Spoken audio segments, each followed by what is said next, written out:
बहुत सावधानी से कथा सुनिएगा और अपने चित्त में उतारिए। शिव महापुराण की कथा जिसके घर में चल रही है, जिसके टीवियों पर चल रही है, जिसके फेसबुक यूट्यूब पर चल रही है, जिसके मोबाइलों में चल रही है, घर में भले 5 मिनट शिव महापुराण की कथा चले, पर प्रतिदिन अपने मोबाइल को चालू कर 5 मिनट शिव पुराण चालू कर छोड़ दिया।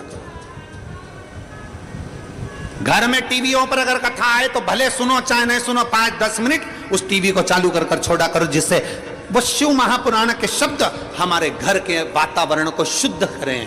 प्रभु बाबा भोलेनाथ ने कहा, पार्वती जब चौसर खेलते समय तूने मेरे वस्त्र लिए, मैं जल क्रीड़ा करने के लिए जल में तप करने के लिए बैठा, तप के करने से मेरे शरीर से पसीना बह निकला, उस पसीने से 5 धाराएं प्रकट हो गईं। उस 5 धारा से गंगा जी की गोद से मेरी ये 5 बेटियां प्रकट हुई है। पहली जया, दूसरी विषहरा, तीसरी श्यामली बारी, चौथी देव और 5वीं दोतली।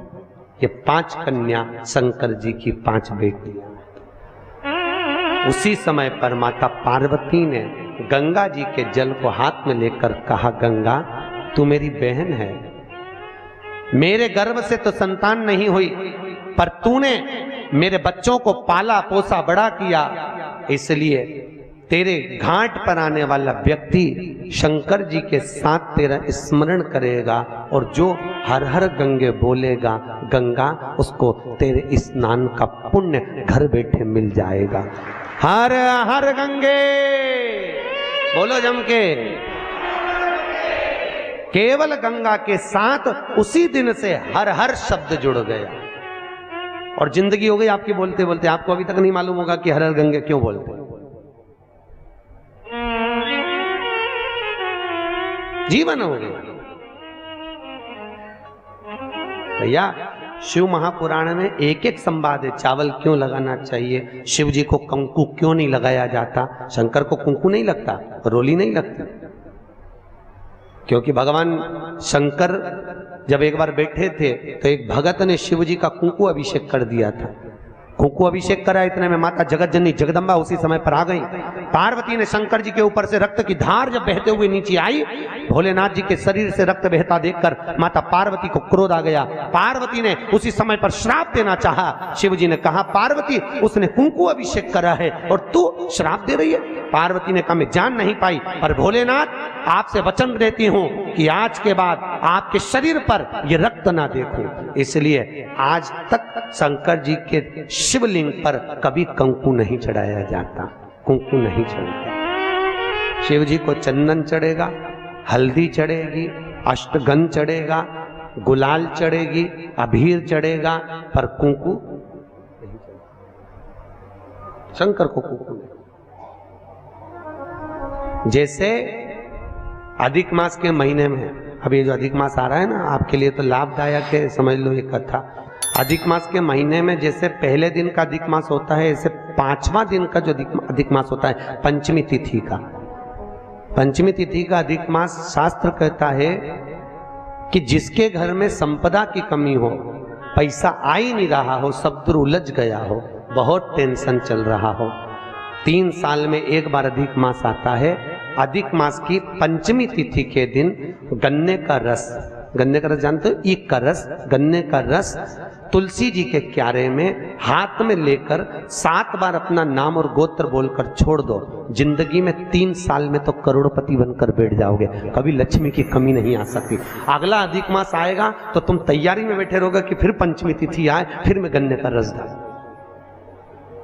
केवल अधिक मास में होता है, अधिक मास के सिवा नहीं कर सकती, केवल अधिक मास, अधिक मास के अंतर्गत करें। और आपको तो मौका मिल रहा है, ज्येष्ठ का अधिक मास है इस साल, बड़े प्रेम से आनंद में। और हम तो निमंत्रण दे रहे हैं आपको कि अधिक मास में मुंबई में महेश्वरी समाज द्वारा विष्णु महापुराण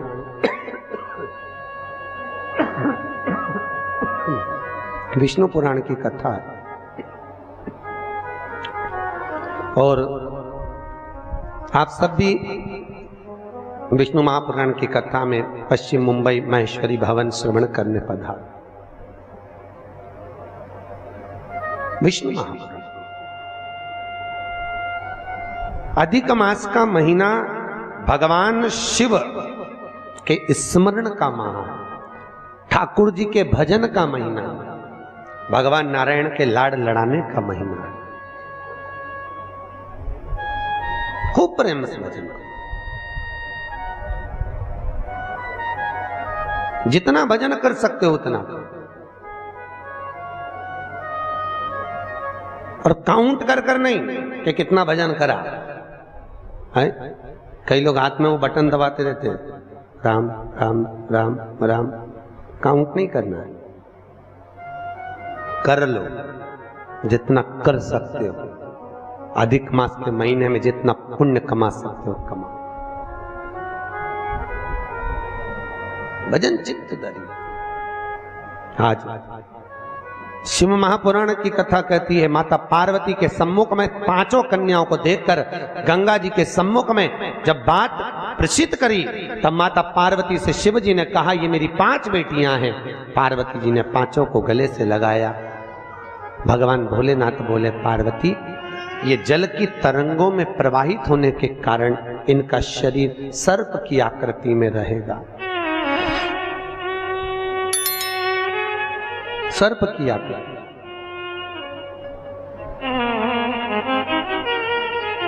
और वो 5 कन्या शंकर भगवान की 5 सर्प रूप की बेटियां हुई। सर्प रूप। आज भी नाग पंचमी के दिन घर के दरवाजे पर, घर के दोनों ओर, अब इधर पूछते हैं कि नहीं पूछते मालूम नहीं, पर नाग पंचमी के दिन 5 सर्प यहां बनाते हैं। 5 सर्प बनाए जाते हैं। वो शंकर भगवान की 5 बेटियां बनाई जाती है और नाग पंचमी के दिन उनकी पूजन होती है। नाग पंचमी।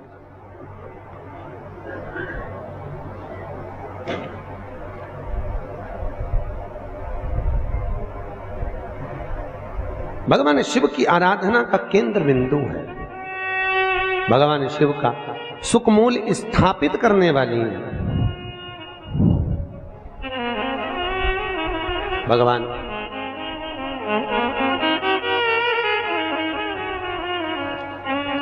भगवान शिव ने 5 कन्याओं को आशीर्वाद दिया, माता पार्वती को समझाया, ज्ञानोपदेश प्रदान किया।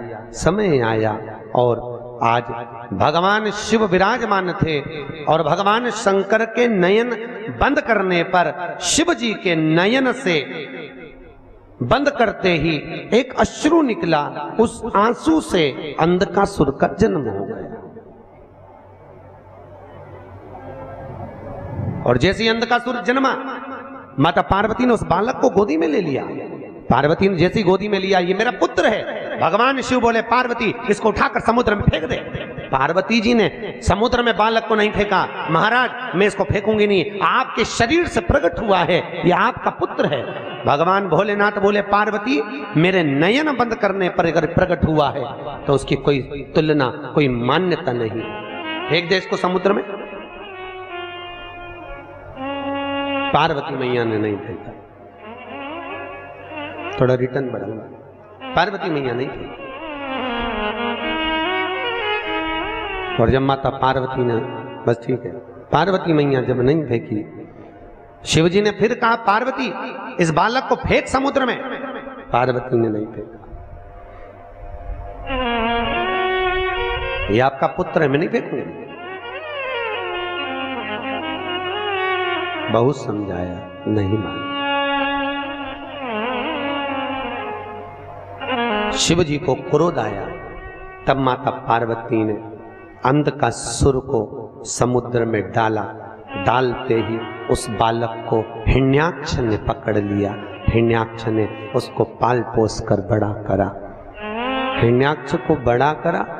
समय आया, जैसे हिरण्याक्ष ने जैसे ही अंधकासुर को बड़ा किया, पाल पोस कर तैयार किया, समय आने पर भगवान नारायण ने बराह अवतार धारण कर हिरण्याक्ष के प्राणों को हर लिया, पृथ्वी को लाकर जल के ऊपर ठहरा दिया। तब उस अंधकासुर को क्रोध आया और अंधकासुर ने ब्रह्मा जी का तप कर वर प्राप्त करा। ब्रह्मा जी से मांगा, ब्रह्मदेव मैं वैसे तो वीर हूं पर मुझे वर देना है तो वर दीजिए, ऐसा वर दो। अंधकासुर को मालूम था कि मैं अपनी मां के गर्भ से पैदा ही नहीं हुआ। तो अंधकासुर ने मांगा, जिस दिन मैं अपनी मां को गलत दृष्टि से देख लूं, जिसने मुझे अपनी गोद में खिलाया हो उसको अगर गलत दृष्टि से देखूं तो मेरे प्राण छूट जाए। क्योंकि अंधकासुर को तो ये मालूम था कि मेरे कोई मां है, और उसको कौन बताए कि तू पार्वती की गोद में खेला है। पार्वती की गोद, जिस दिन मैं अपनी मां को अगर गलत दृष्टि से देखूं उसी दिन मेरे प्राण छूटे, बस उस दिन मेरा अंतिम समय हो। ब्रह्मा जी ने कहा तथास्तु। और अंधकासुर बड़ा हो गया, आनंद सुख स्थापित हो गया, चारों तरफ सत्ता ही सत्ता अंधकासुर की हो गई, किसी को पृथ्वी पर रहने ही नहीं देता, सब घबरा गए। तब अंधकासुर ने अपने दूतों को बुलाकर कहा, जाओ सबसे सुंदर जो नारी हो, सबसे सुंदर जो कन्या हो, उससे मैं विवाह करूंगा, मेरे लिए लाओ। इतने में एक दूत बोला, जो सबसे सुंदर थी, जो सबसे अति रमणीय थी, उसने तो शंकर जी को पति बना लिया। अरे तो क्या हुआ, शिव को पति बनाया है, उसको मैं अपनी पत्नी बनाऊंगा। कहां रहती है? कैलाश पर। और बताओ, मां के लिए गलत दृष्टि रखकर अंधकासुर चला कैलाश पर, और आज माता पार्वती उसी समय पर सुंदर भगवान शिव के लिए आनंदमय सुंदर भांग को घोट रही। क्यों घोट रही? कई लोग कहते हैं शंकर जी को भांग प्रिय है। कौन सी पुराण में लिखा है कि शिव जी को भांग प्रिय है? कहीं लिखा? अरे बोलो तो। पूरी शिव महापुराण में, भागवत पुराण, नर्मदा पुराण, गर्ग संहिता आदि आदि के जितने शास्त्र, जितने प्रमाण देने वाले पुराण हैं, कहीं नहीं लिखा कि शंकर जी को भांग प्रिय है। शिव को भांग प्रिय नहीं है भैया। वो तो शंकर जब आपको मालूम है ना, मंथन में जब विष निकला था, विष शिव जी ने पिया था, उसकी बूंदें नीचे गिर गई थी, उससे भांग धतूरा उत्पन्न हो गया था। शंकर जी के पास में भांग रखी है, पी नहीं रहे। क्यों? शंकर जी के पास में जब भांग रहती है, चारों तरफ से जब हवा आती है, तो शिव जी ने जो जहर पिया है उससे कंठ नीला पड़ गया है। वो भांग की हवा से शंकर जी के गले को ठंडाई मिलती है। शंकर जी भांग पीते नहीं है, पर दुनिया के लोगों ने तो शंकर जी को बदनाम कर दिया। शिव जी की प्रिय, तो शिवरात्रि पे लोग घोट घोट के शंकर जी को भी भोग लगा दे और खुद भी पी जा ले। शिव जी की प्रिय, खूब घोटो।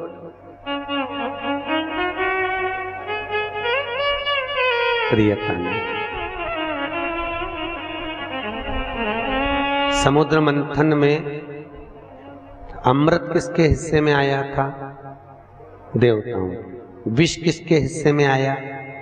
अरे बोलो, शंकर भगवान। जो अमृत पिए वो देव, जो विष पिए वो महादेव।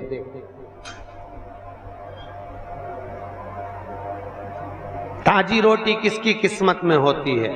घर की बहू बेटियों के।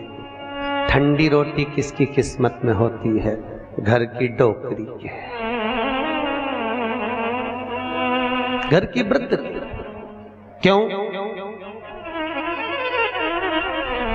मां भले रसोई घर में नहीं जाती, पर रसोई घर में प्रत्येक सांस, आप भी सांस होगी, प्रत्येक सांस घर में बहू जब भोजन बनाती है तो एक बार सांस घर में राउंड लगा कर आती है चौके में। देख कर आती है डब्बे में रोटी कितनी बची है, डब्बे में रोटी कितनी बची है।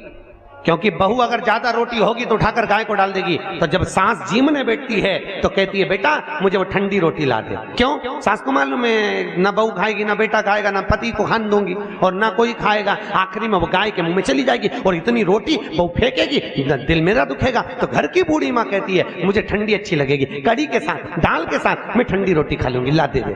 और बहू ने ठंडी रोटी लाके मम्मी को दे दी, माँ ने खा ली। उसी तरह क्या शंकर भगवान को अमृत प्रिय नहीं था? अरे बोलो तो था ना प्रिय। अगर देवताओं को अमृत अच्छा लग रहा है तो भोलेनाथ जी को भी अमृत अच्छा लग रहा है, पर शंकर भगवान ने सोचा अगर मैं अमृत पीऊंगा तो विष कौन पिएगा, इसलिए एक काम करता हूं, तुम सब गर्म रोटी खाओ, मैं ठंडी खा लेता हूं। इसी को कहते हैं महादेव। और मेरे भारत की भूमि की जो वृद्ध माताएं हैं, भारत के भूमि की जो बूढ़ी बूढ़ी माँ है, ये भी महादेव से कम नहीं है, जो रोज घर में विष को धारण कर रही है, रोज घर में कुछ ना कुछ घूंट पी रही है। घूंट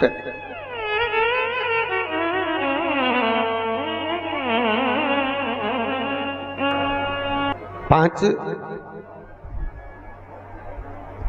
बेटियों का चरित्र यहां वर्णन किया। अंधकासुर मां जगतजननी के सम्मुख में पहुंच गया, माता के सामने।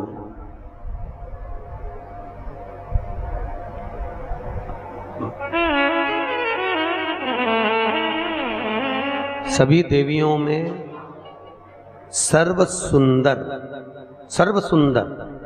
अगर कोई देवी है, सर्व सुंदर, तो कौन? मां जगतजननी जगदम्बा। आपके यहाँ पर नवरात्रि में देवी बैठती है? अगर देवी जी की मूर्ति भी बैठती होगी ना तो आप उसको देखते रह जाओ, इतनी सुंदर माँ की मूर्त होती है।